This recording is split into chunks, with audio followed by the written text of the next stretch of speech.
offering my advice because I don't know. I don't know what it's like to be social media, Instagram this. I don't know what it's like to be bombarded and have to be the breadwinner in the family and be a brand and be worried about what I do or say and everything else, and 24/7 being pulled in so many different directions and not knowing. I mean, throw in the fact that if I'm insecure, if I've got my own mental issues going on, who do I talk to? I don't regret being born when I was. Right.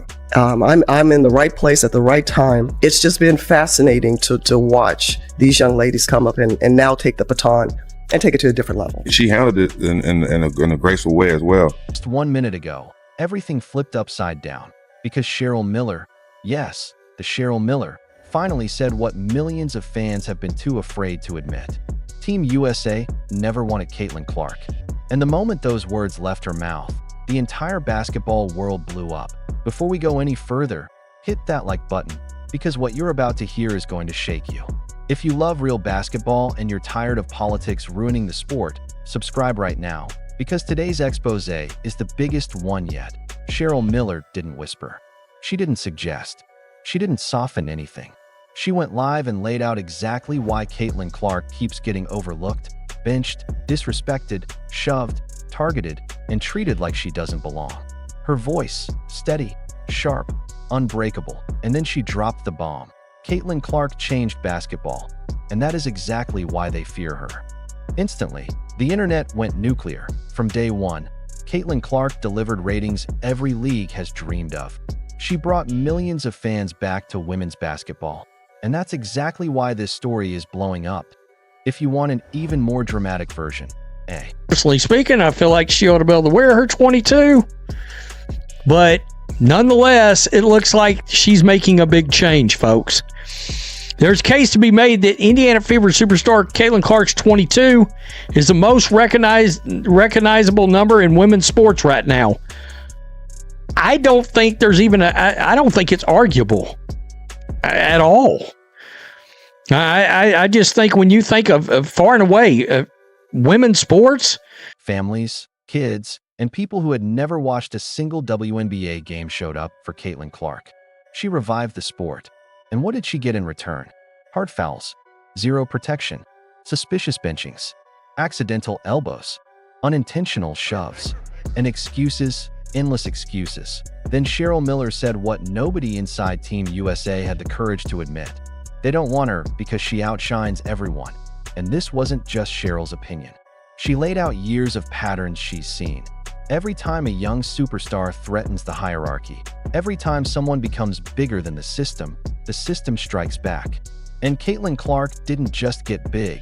She became the global face of basketball at 22. According to Cheryl, that's exactly why the higher-ups at Team USA never planned to build around her. She said the quiet part out loud. Team USA is tied to the same politics that suffocate the WNBA. Favoritism, power groups, veteran loyalty, closed circles. No room for a new star who wasn't created by their machine. Caitlin wasn't developed by them. She didn't rise through their system. She didn't follow their script. She came straight out of Iowa with her own fans, her own spotlight, her own momentum, and that scared people. Cheryl revealed that Team USA had already made up its mind months before any roster decisions. The plan was simple: protect the veterans, keep the old guard as the face, and never, under any circumstances, let a rookie take the keys. Caitlin Clark was never going to be embraced. She was going to be managed, controlled, softened, silenced. Handled. Ultimately, it didn't matter because Clark was out, of course, with the groin injury. Let's just scroll down here, because Sonia Cintron also was on the All-Star team. She wore 22. But the same can't be said for Team USA basketball, as players aren't allowed to share the same jersey number when suiting up for the national team. In fact, players are forced to wear a completely different number than what they're accustomed to on their professional teams.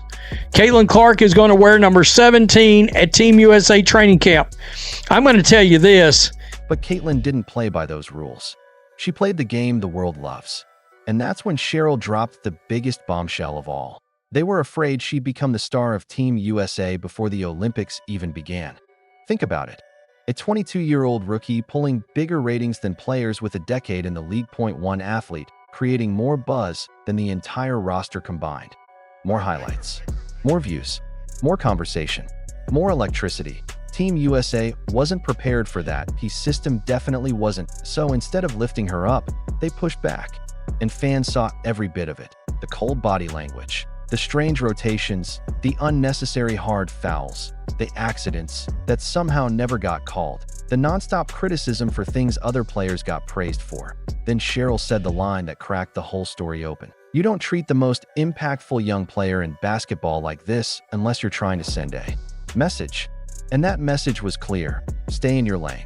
Know your place, that don't rise too fast. But Caitlin kept rising anyway, with every game, every shot, every ridiculous pass, every sold-out arena, every viral moment. And the higher she climbed, the louder the hate became. Cheryl revealed the truth. Caitlin Clark is being punished for being great. Off season, with the front office we don't trust, we don't believe in, we can't believe anything they say, and we don't know what's really going to happen with Caitlin Clark's health. This sucks, man. This sucks. I feel bad for Caitlin because I know she wanted to be out there for the fans, to put on a show. I mean, I don't know, man. I don't know, man. Man, just even the photos she posted, it's like, man, we was ready. Millions of fans felt it. Parents felt it. Kids felt it. Even NBA players saw it happening and tweeted about it. But until Cheryl Miller spoke up, nobody on the inside had the courage to say it out loud.